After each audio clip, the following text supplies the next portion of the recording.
আসসালামু আলাইকুম ওয়ারাহমতুল্লাহি ওয়াবারকাতুহু। আমি রেকসোনা, আমার চ্যানেলে আপনাদের সকলকে স্বাগত জানাই। আজকে আমি ডেজার্টের একটা রেসিপি নিয়ে এসেছি, যেটা আমি সুজি দিয়ে তৈরি করেছি। এটা তৈরি করা খুবই সহজ আর খেতে দুর্দান্ত হয়ে থাকে।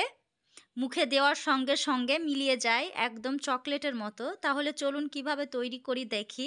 প্রথমেই কড়াই গরম করে আমি এখানে 200 গ্রাম মতো দুধ নিয়েছি। দুধটা আমি আগেই জাল করে রেখেছিলাম।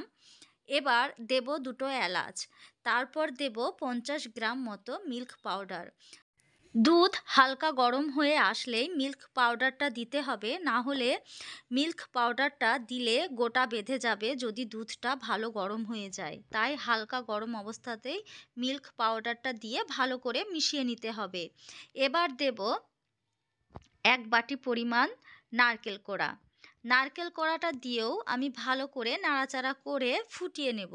যদি আপনারা চিনি ব্যবহার করেন তাহলে এখানে এই সময়তেই যে বাটির পরিমাণ সুজি দেবেন সেই বাটির হাফ পরিমাণ চিনি দিয়ে দেবেন। তারপর ভালো করে ফুটিয়ে চিনিটাকে গুলে নেবেন। এবার দেব এখানে সুজি। এখানে আমি ছোট বাটির 1 বাটি পরিমাণ সুজি ব্যবহার করেছি, এই 50 গ্রাম মতো। এখানে আমি গুড় ব্যবহার করব বলে আগে আমি চিনি ব্যবহার করিনি। এবার দেব লবণ, সামান্য লবণ দিয়ে ভালো করে মিশিয়ে নেব। আপনারা যদি চিনি বা গুড় কোনো কিছুই ব্যবহার না করতে চান তাহলে মিল্ক পাউডারটা আরেকটু বেশি দিয়ে দেবেন, তাতেই মিষ্টি হয়ে যাবে।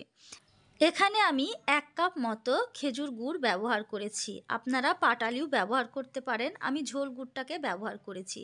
এবার ভালো করে নাড়াচাড়া করে মিশিয়ে নেব যতক্ষণ না এর রসটা শুকিয়ে এসে একটু টাইট ভাব না হয়।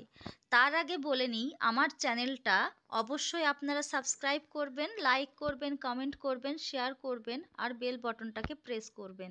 তাহলে পরবর্তী ভিডিওর নোটিফিকেশন সবার আগে আপনাদের কাছে পৌঁছে যাবে। দেখুন আমার মিশ্রণটা একদম কমপ্লিট। এবার একটা পাত্রে কিছুটা পরিমাণ ঘি ভালো করে লাগিয়ে নেব। তারপর যে মিশ্রণটা তৈরি করেছি সেটা এই পাত্রে ঢেলে নেব। গরম থাকা অবস্থাতেই একটা স্প্যাচুলা দিয়ে ভালো করে আমরা এটাকে ফ্ল্যাট করে নেব। আমার মতো ঠিক এইভাবেই স্প্যাচুলা দিয়ে ফ্ল্যাট করে নেব। এটা গরম থাকা অবস্থাতেই করতে হবে, না হলে শক্ত হয়ে গেলে শেপটা ঠিকমতো আসবে না।